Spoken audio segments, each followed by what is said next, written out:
كوثر آذن محمد عود waa dhibana xanuunsan isla mar ahaantaasina ka soo jeeda qoystan yara oo ku nool deegaanka Balecad oo ka tirsan Woodward haddaba Kawsar oo ah dhibana xanuunsanayay muddo dhan 17 sano siday noo sheegeen family-ga ay ka soo jeedo oo isaguna ah aabaha dhalay Kawsar shakhsi aan indhaha wax badan ka arkaynin haddaba waxgaradka deegaanka Balecad iyo culimadeeda ayaa baaq u jeediyay ummadda islaam meel kasta oo ay ka joogaan guud ahaan dunida caalamka waxayna ugu baaqeen in ay Kawsar ay soo caawiyaan amma ba'du إلهي بمهد سكره سبحانه وتعالى الحمد لله على كل حال الحمد لله على كل حال وحن إن شاء الله تعالى هل كان يدين كسو قد بيننا ويدين شيئنا قبل حنوصنا يسا دتك مسلمين تا أما دتك سمفلك وحقبان كرا مارتي وحصدق ريسان كرا إن أي وحكو صدق ريستان وحي أود أوله إلهي سبحانه وتعالى ومارتي النسيب وقدقه أولاً هرت مركا وهو الرئيس دتكن أهلذيدا أما والدكيدا وحن أدر دار منا مركا هره إن أي صبران وإلهي سبحانه وتعالى قدرتي سويحي إلهي وقدري إن أي مارتي كل صبران إلهي سبحانه وتعالى قرآن كيسين وقشاقي إنه إن امتحان أيوه امتحانك لدودوين أمرين أيوه بكانكو كمدي هاي أو لأنتو كمتهاي امتحانك لدودوين ولنبلونكم بشيء من الخوف والجوع والنقص من الأموال والأنفس والثمرات وبشر الصابرين يا إلهي سبحانه وتعالى امتحانك لدودوين باندين مرينا يا امتحان داس وحضو بشاريسا داد كمارتي الصبرية إلهي سبحانه وتعالى قدرتي سرميسا مركا الذين إذا أصابتهم المصيبة قالوا إنا لله وإنا إليه راجعون بإلهي داد كمسلمين تا مركا دباتا أي تابتو وإن إلهي النغضان أو إلهذان إنا لله وإنا إليه راجعون أولئك عليهم صلوات من ربهم والرحمة كوا سدا يلي إلهي وحو بلن قادي نبيت قليو إيا نحريس إيا هنون با إلهي سبحانه وتعالى وبلن قادي مركا حنونك إلهي با كيني وحوي إلهي سبحانه وتعالى إن أدو الصمرتان إلهي قدرتي سويا قفك مؤمن كان كسول ميسا النبي صلى الله عليه وسلم ويريب لا يدو inay hadiya jeeraan iska ag joogto ay asiibayso naftiisa iyo maalkiisa iyo awlaadiisa ay ku dhacayso marka ku sabra ilaahay baa idin qadaray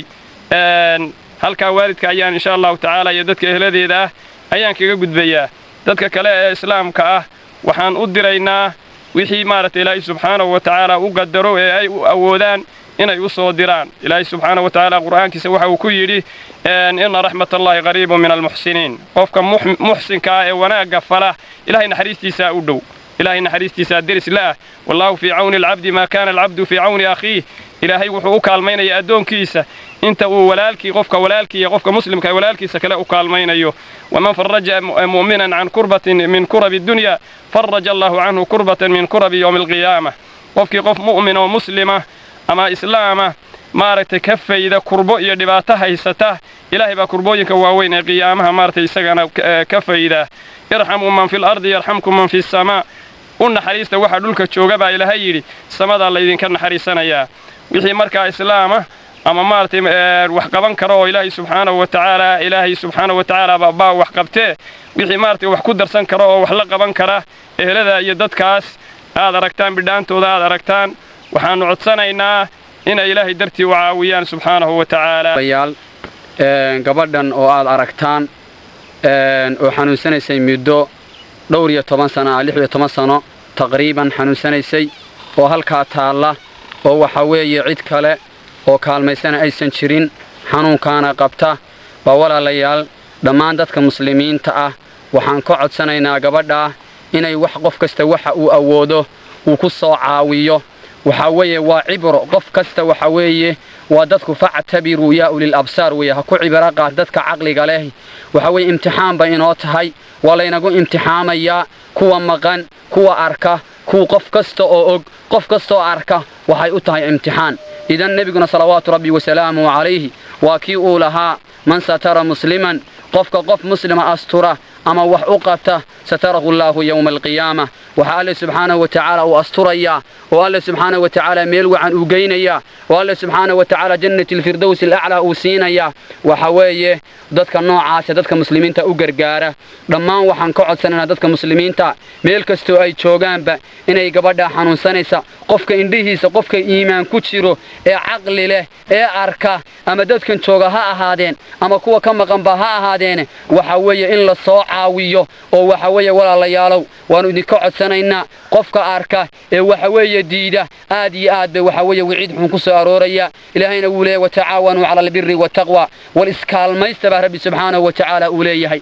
waxaan aadan maxamed gabadhaasu 16 sanadood bay igu bogtay waxaanu dadka walaalaha ee jaaliyadaha iyo midka islaamka waxaan uga baahanahay inay iga soo caawiyaan waxaan dhakhtar ku geeyo hanti aan ku geeyana ma hayo walaalaha inay iga soo caawiyaan yaan ka codsanayaa kan raba meesha tani waa waxa weeye waad aragtaan waa meel miyiga gabadhaasina waa ku dhexnooshahay 16 sanadood ayaa awr lagu siday aabaheedna waxaan tiihoo uu dhakhtar ku geeyo ma hayo waana indhalaaya isaga laftigiisu waa indhalaaya hantina male markaa gabadhaas horta saasay u dayacan tahay ilaahay baa horta mahad iska leh aad iyo aad waxaan ugu mahadnaqaynaa qoladan saxaafadan uu nagala joogo Sakariya Maxamed Ciise Sakariya Wadani baanu u mahadnaqaynaa Royal oo nagala qayb qaatay ayda aad arkasaan maxay haytay hayjada ee qofkaasi ku dhexnooshahay ayay nagala qayb qaateen horta saasaan ugu mahadnaqaynaa Royal TV aad iyo aad baan ugu mahad celinaynaa ilaahay baana mahad iska leh inta ka bacdi wadaadada iyo dadkii ugu horeeyay hadalkii way wada yiraahdeen walaalaha iyaga muslimka ee dibadda jooga ee dalka jooga ee muslimiinta ee waxooda hore sadaqada u geysta ee habeenka ilaahay hortii la taagay waxooda u bixiya waxaan u sheegaynaa adoonta way arkayaan ninka dhalayna waa indhalaayahay waxna ma haysto hanti meel ku geeyana ma hayo walaalayaalow arinta ka soo qayb gala oo qayb weyn waliba ka soo qaata oo ninka islaamka ah ee gabadha daawada anagu waanu ooyeynaa hadeer aan nooga hora maxay haytay waanu ka murar dilacsanahay hanti reerkaan ku aragnaana ma jirto ari yar oo 45 baa u xareysan 9 ciyaal buu ku hayaa waa indhalaayahay ilmaade rayaal walaalaha muslimiinta ah oo